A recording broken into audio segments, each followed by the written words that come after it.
I was 14 years old when this happened. The name's Stacy and I was looking for some thrill and rebellion, so I sat in my bed and texted my 21-year-old friend Kim, who wanted to hang out with me at a park and drank up some vodka, so I told her that I agreed. So I opened my bedroom window and climbed down towards my roof, which I nimbly and carefully climbed down in order to avoid making noise that would alert my mother, who was sleeping in her bedroom that was beneath the roof. I reached the edge of the roof where I hanged from the roof's edge before jumping towards a tree in front of my home, which I grabbed onto and slid down to the ground, where I sprinted towards Kim's car, which was parked near my house, and climbed into the back seat. Kim then took me to a park and she stored the car before getting out of the car to get some bottles of vodka from the trunk. We then drank up so much vodka that we ended up getting wasted and pasted out.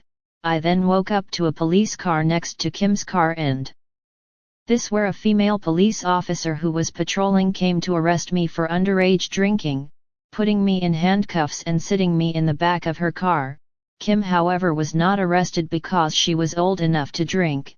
Anyways, I was driven to the police station where they had me take fingerprints and took me to an interrogation room where the female police officer that arrested me questioned me and had me take one phone call to my mom, which she didn't answer. The female police officer then took me to the back of the station where she took my blood and ran a test on my urine with the female police officer who arrested me watching. After this, the female police officer took me to my cell, which was behind a steel door with a glass window on the top. The female police officer told me, "Sorry, we ran out of the cells.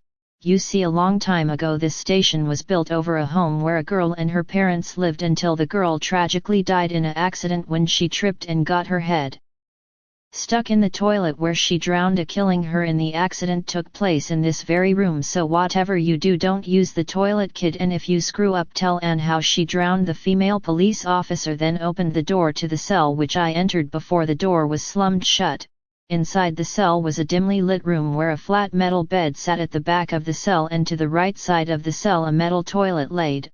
I sat in that cell for a few hours before I had to pee really badly, so I used the toilet and went back to sit on my bed, but there was a mirror on my toilet, and when I looked into the reflection, it wasn't my reflection in the mirror but a girl with long black hair and pitch black eyes with a ragged grey dress in the mirror. The girl somehow slowly crawled out of the mirror before walking right up to me and sat next to me on my bed, sending me shivering in fear.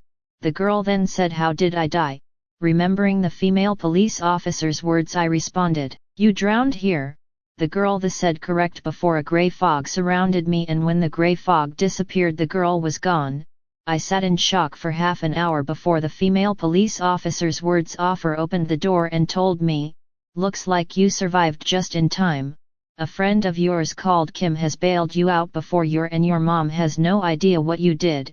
She took me to the lobby where Kim treated me and took me the outside of the station where she gave me a ride home, and I climbed up the tree in front of my home, jumped onto my roof while carefully climbing up my roof towards my bedroom window without making any sound that would wake my mom up. I then crawled down into my bedroom and shut my window.